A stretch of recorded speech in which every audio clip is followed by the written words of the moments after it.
በስመ አብ ወወልድ ወመንፈስ ቅዱስ አሐዱ አምላክ አሜን። ዛሬ የምናየው ጾመ ሐዋርያትን የኢትዮጵያ ኦርቶዶክስ ተዋሕዶ ቤተ ክርስቲያን መቼ ትጀምራለች? ጾመ ሐዋርያትንስ የሚጾመው ማን ነው? ምን አይነት ሰው ነው የሚለውን በአጭሩ እናያለን። ጾመ ሐዋርያት ወይም የሰኔ ጾም ማለት ሐዋርያቶች የጾሙት ጾም ማለት ነው። ጌታችን ኢየሱስ ክርስቶስ በመዋዕለ ስብከቱ ይህንን ጾም ሐዋርያት እንዲጾሙት ተናግሮ ነበር። በማቴዎስ ወንጌል ምዕራፍ 9 ቁጥር 14 ብንመለከት ወእምዝ መጹ ሀቤሁ አርዳይሁ ለዮሐንስ ወይቤልዎ በእፎ ኢይጸውሙ አርዳኢከ ንሕነሰ ወፈሪሳውያን ንጸውም ብዙኃ። ከዚህ በኋላ የዮሐንስ ደቀ መዛሙርት ወደ እርሱ ቀርበው እኛና ፈሪሳውያን ብዙ እንጾማለን፣ ደቀ መዛሙርት ግን ስለምን አይጾሙም አሉት።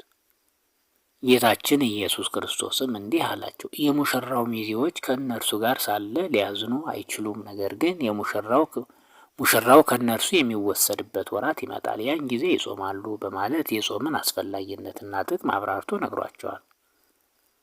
ጾም ባያስፈልግ ኑሮ ለእኔ ደቀ መዛሙርትማ እኔ ጾምኩላቸው ባለ ነበር። መወሰድ የተባለው ደግሞ እርገቱ ነው። ካረገ በኋላ በ10ኛው ቀን መንፈስ ቅዱስን ተቀብለው ጾምን ጀምረዋል። ይህም ጾም ከባለ 50 በኋላ ይጾማል።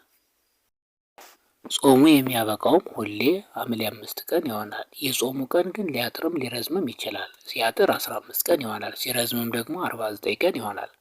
በወርሃ ሰኔ ስለሚጾምም የሰኔ ጾም ተባለ።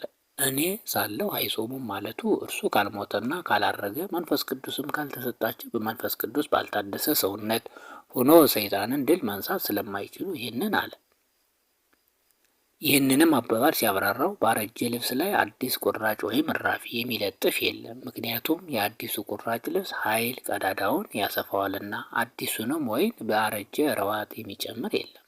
ቢጨምሩት ግን ጋኑ ይፈነዳል ወይም ያፈሳል። በአዲስ ረዋት ቢጨምሩት ግን ምንም የሚያመጣው ችግር የለም ብሎ አብራርቶ አስረድቷል። ጌታችን አምላካችን መድኃኒታችን ኢየሱስ ክርስቶስ ምክንያቱን አንስቶ በምሳሌ አስተምሯል። ሐዋርያትም በመንፈስ ቅዱስ ባልታደሰ ሰውነት መጾም ስለማይገባቸው መንፈስ ቅዱስን ከተቀበሉ በኋላ ግን መጾም እንዳለባቸው ሲነግራቸው ነው። አንድም የኦሪቱ የጾም ስርዓት ከአዲሱ የጾም ስርዓት የተለየ መሆኑን ሊያስረዳቸው ስለፈለገ ነው። ይህንን ጾም የምንጾመው ሐዋርያት ጾመው ጸልየው ድል ያደረጉትን ዓለም እኛም የምናሸንፍበት ኃይል እንዲሰጠን ፈጣሪያችንን አምላከ ሐዋርያት ተለመነን እያልን ለመማጸን ነው። ይህንን የሐዋርያት ጾም እና አንዳንድ ሰዎች ሐዋርያት የጾሙት ሲባል የቄስ ጾም ነው በማለት ላለመጾም ምክንያት ሲደረደሩ ይታያሉ። ነገር ግን ይህ ጾም የቄስ ይህ ጾም የምእመን የሚባል በኢትዮጵያ ኦርቶዶክስ ተዋሕዶ ቤተ ክርስቲያን ዘንድ የለንም።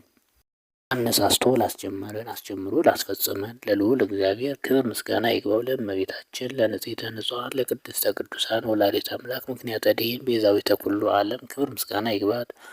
ጾሙን ለበረከት ያደርግልን፣ አሜን።